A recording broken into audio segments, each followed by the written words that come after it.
This man was back out on the practice field today when nobody thought that could be possible when he got hurt earlier this year, but you never count him out, and we are thrilled to have him here on the Rich Eisen Show in advance of the Arizona Cardinals taking on the Los Angeles Rams in the finale to Super Wildcard Weekend. He is the all-world JJ Watt. How are you, JJ?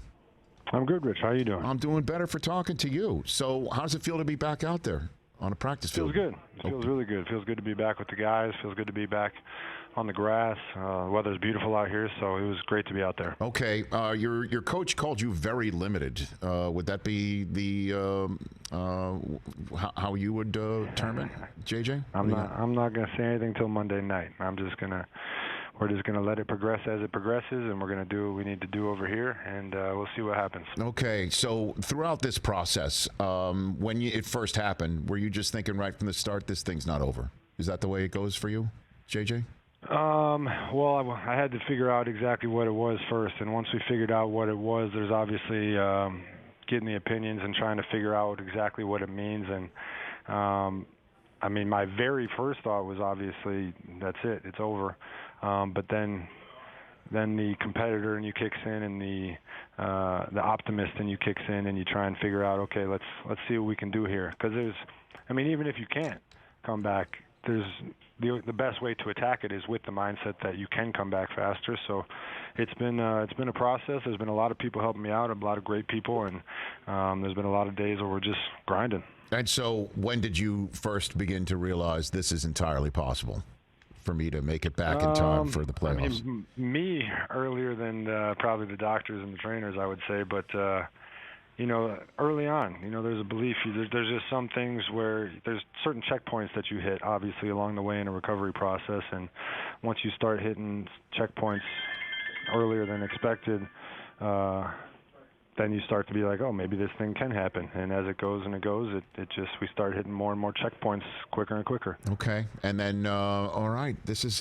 I loved your tweet when the word first came out that you were being activated. The Predator, that was a good one. You got the Schwarzenegger Predator thing going on. So thank you. I appreciate it. What was that process? I got a laugh from you, Rich. That's really you definitely got a laugh from me that you put the Predator out there, because that means that I'd be very honest with you. That's when I thought this is real.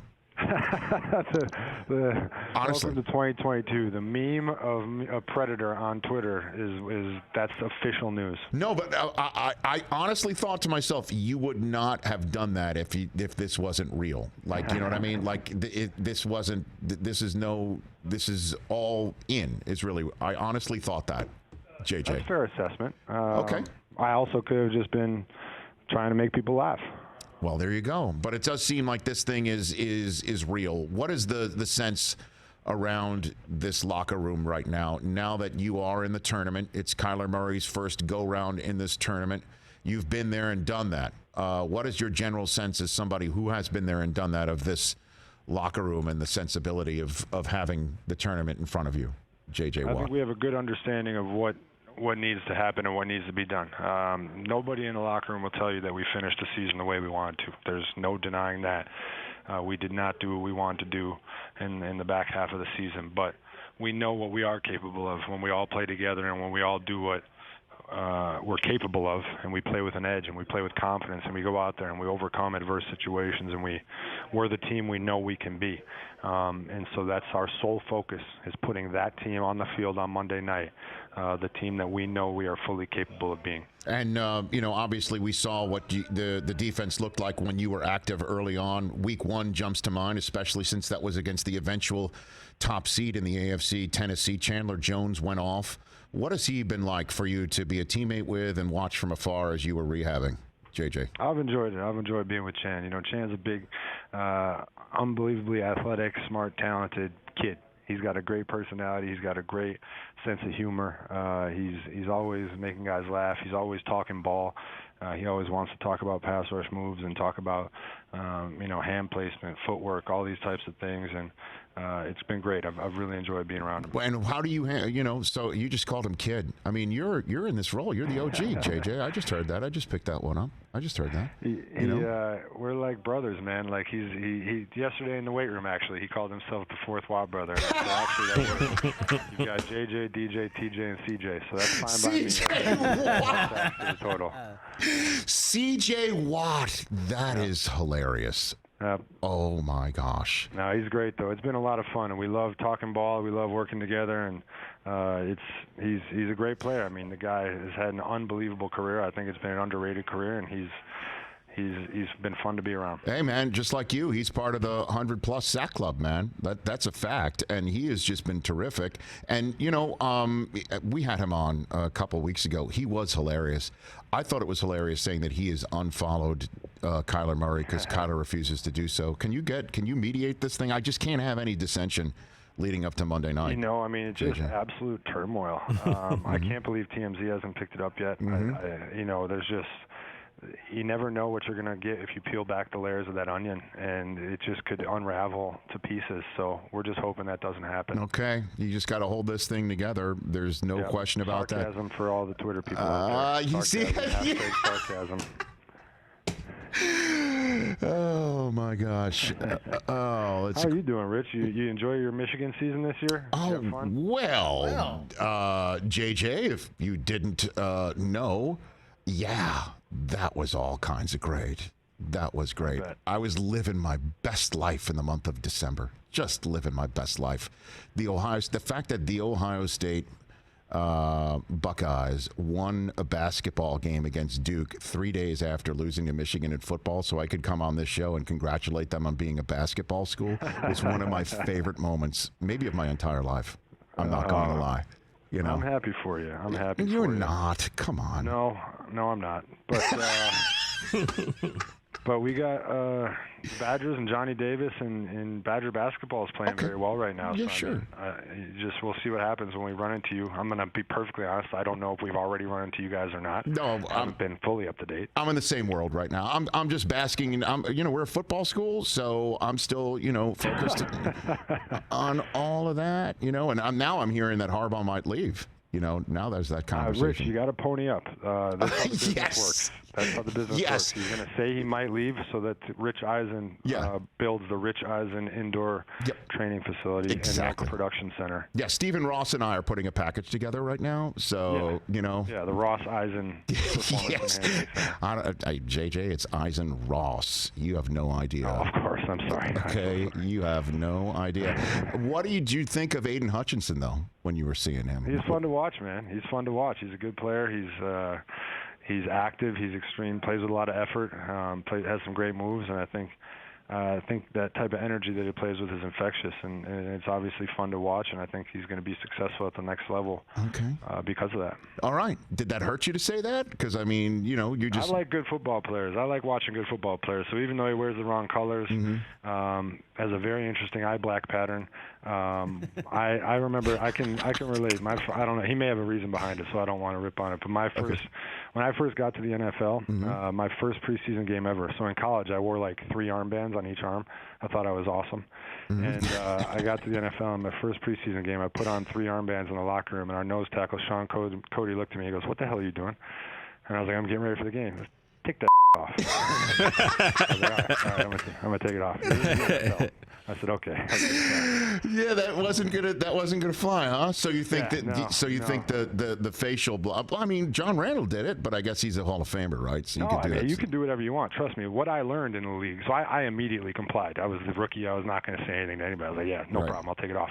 But what I learned in the league is if you play good, you can do whatever the hell you want. You could paint your whole body if you want to. If you play good, it doesn't matter what you do. Okay, I love it. JJ Watt, a few more minutes left here with a 3-time Defensive Player of the Year. Does your brother deserve his first? What do you think? Pound that table. Deserved it last year. He's going to get it this year. I mean, if he doesn't, I don't know what's going on. But, tied the all-time sack record in the NFL, played only, 14 and a half games I think he played, 22 and a half sacks. I mean, the guy is unbelievable to watch. It's a blast to watch. Some of his sacks coming in the most crucial times of the game, forced fumbles to win a game in overtime, setting up his team to win games. I mean, I think that if you look at the stats, they were undefeated when he played the full game, and they were like 2-6 when he didn't play the full game. So he's incredible. I'm happy to see them in the playoffs. Derek's been playing great football on special teams. It's been fun to watch those guys. But I mean, what TJ did this year and what he means to that team and what he is able to do. I mean, you can't tell me.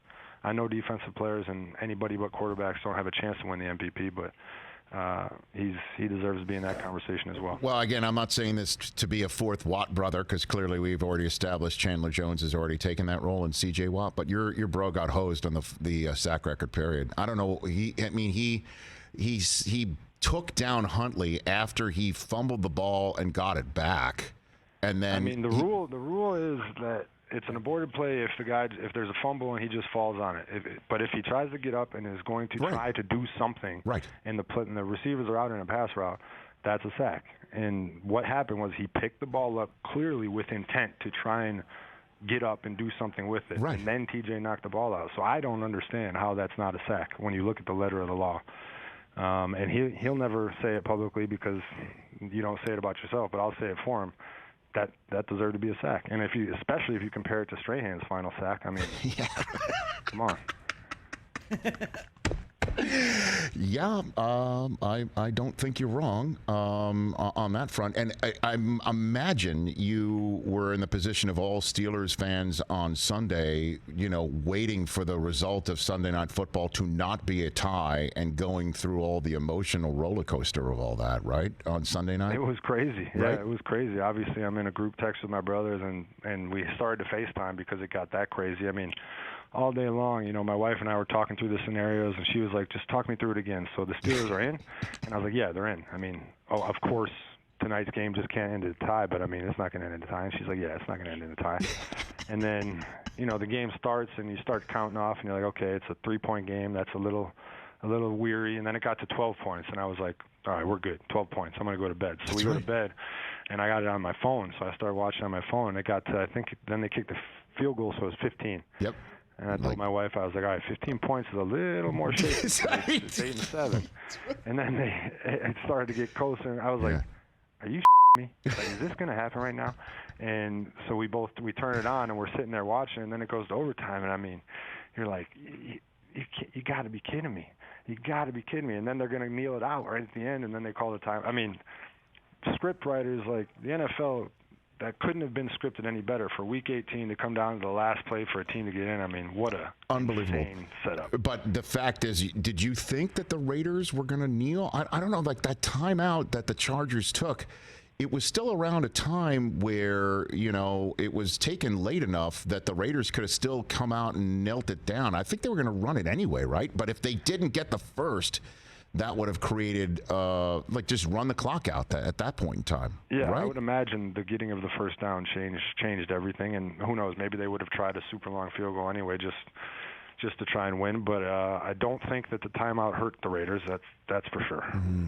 All right. So before I let you go, JJ, I'm going to circle back. You know where these things work. So come on, are you going to play? Go ahead. Give it your best shot. Are you playing Monday night or not? Are you playing Monday night? Let's see if I can come up with something clever here. Okay, there you go. There we go. You just... No, I got nothing clever. I can't tell you. You can't tell me because or you just need to go through it and you don't want to poke the football gods here, JJ. What do you got? Yes, for me? To both of those. Oh, okay. All Rich, right. I think JJ's telling you to tune in. Is there anything else I can say to make you question it even more? Okay. All right. No, there's not. Okay. No. All righty. So wait and see. All right. So we will see you Monday. I mean, you're getting on the plane. You're getting on the plane. So I will see you. I will be in Los Angeles. Okay, we're there, and that's not to shoot the next season of Ultimate Tag, right? No, it's not. Come on, man. Although it was fun. That was great. My kids say, "Hey, Dad, you got to ask JJ." So I just asked you. It's not going to happen. There's no more. That's it. COVID really hurt that one. We were set for season 2, and then COVID happened. So people chasing people and trying to physically touch them. The whole concept is not to be socially distant. Yeah, I got it. I guess the whole world played a game of ultimate tag for the last 2 years. That's it. So the light bulb just went off. We're not very good at it either, by the way. So we failed the game of ultimate tag. JJ Watt, you be well, sir. I look forward to seeing you playing Monday night. I appreciate you, Rich. Okay. And we'll talk to you soon. All right, there you go. That's JJ Watt, the one and only at JJ Watt, right here on the Rich Eisen Show. I was really hoping He's playing Monday night. I would say yes. Why else? Because when I said your coach called you very limited, and I just, I had to point out this is what your coach said. Because, all right, so first questions first. Would you like to contradict your coach on national television and radio? Like, he's too smart to fall for that mousetrap, and I wasn't setting a trap. I was just being honest. Like, hey, here you go. Your coach says you're very limited. He kind of chuckled. Did you hear that one? Yeah, I heard it. I'm just thinking of something that JJ said. He didn't come all the way back here. Exactly. He didn't do all of that to be activated and practice and then go, yeah, I just, let's be a little bit, let's just blink that yellow caution light a little bit. And I'm looking at practice video right now on Twitter. He's doing a lot of things that someone who had his injury couldn't do before. Yes, so I mean, yes. Hey, you watched all the way to the end. Thanks for that. Watch more right here.